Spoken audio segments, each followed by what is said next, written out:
Halo, aku Dela, dan pada video ini aku akan menjelaskan tentang sejarah koperasi di Indonesia. Simak baik-baik ya. Awal mulanya yaitu dari kehadiran bangsa Eropa yang datang ke Indonesia yang ingin menguasai rantai perdagangan dan juga menjajah, sehingga mendorong terbentuknya koperasi. Berikut ini adalah perkembangan koperasi di Indonesia dari zaman ke zaman.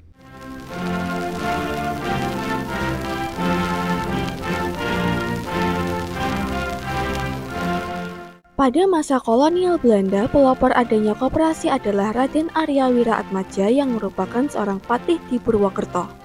Beliau mendirikan bank bernama The Purwokerto-Schoven Spaarbank de Inlanderhoven. Kemudian mendapatkan dukungan dari residen Purwokerto yaitu Isiburg dan diberi nama Bank Penolong dan Tabungan atau Help and Spaarbank atau yang biasa kita kenal sekarang sebagai koperasi. Kemudian pada tahun 1898, atas bantuan Isiburg dan De Wall van Westerhout, jangkauan bank diperluas ke sektor pertanian yang diberi nama Hubspan and Landbouwkredit Bank, yaitu meniru pola koperasi pertanian Jerman yang dipelopori oleh Raiffeisen.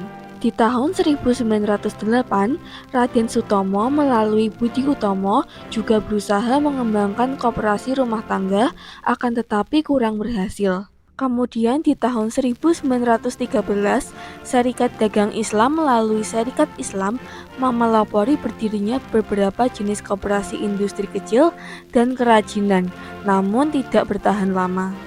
Penyebabnya adalah rendahnya tingkat pendidikan, kurangnya penyuluhan masyarakat, dan miskinnya pemimpin koperasi.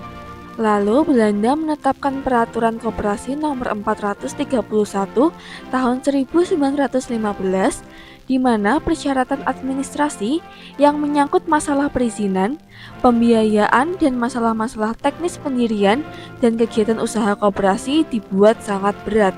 Barulah di tahun 1939 koperasi tumbuh pesat dengan 172 koperasi dan 14.134 anggota.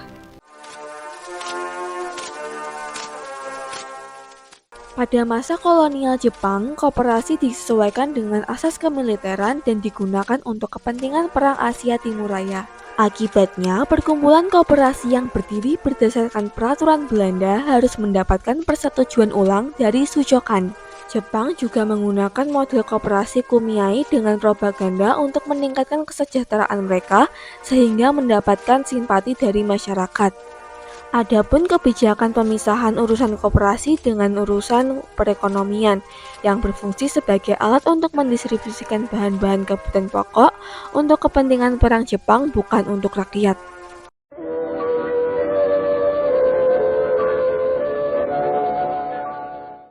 Pada periode ini muncul pasal 33 Undang-Undang Dasar 1945 yang menjadi fondasi sistem ekonomi Indonesia yang menekankan pada asas kekeluargaan, penguasaan negara atas cabang-cabang produksi vital, serta pengelolaan kekayaan alam untuk sebesar-besarnya kemakmuran rakyat. Muncul juga Dekret Presiden 5 Juli 1959 yang berbunyi, keberadaan koperasi disesuaikan dengan perkembangan kebijaksanaan politik saat itu. Selanjutnya muncul juga Undang-Undang Koperasi Nomor 79 Tahun 1958, disahkan berdasarkan ketentuan UUDS 1950. Kemudian memberlakukan PP Nomor 60 Tahun 1959, akan tetapi dicabut pada tahun 1965 dan memberlakukan Undang-Undang Koperasi Nomor 14 Tahun 1965. Penggantian undang-undang ini menyebabkan memburuknya perkembangan koperasi. Hal yang sangat menonjol adalah sulitnya bagi seseorang untuk menjadi anggota koperasi tanpa menggabungkan diri dengan anggota kelompok partai tertentu.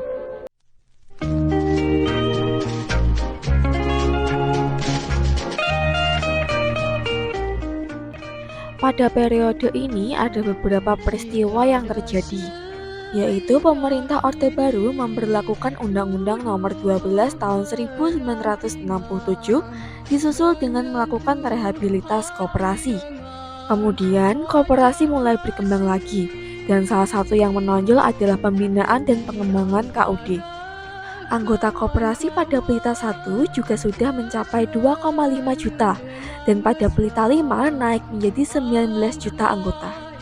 Kemudian ada pergantian undang-undang, yaitu Undang-Undang Nomor 25 Tahun 1992 tentang perkoperasian.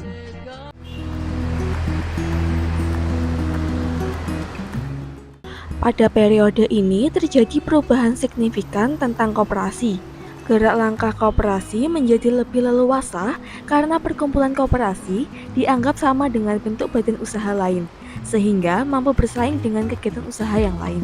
Pada periode ini, Instruksi Presiden Nomor 4 Tahun 1984 telah dicabut dan diganti dengan Instruksi Presiden Nomor 18 Tahun 1998.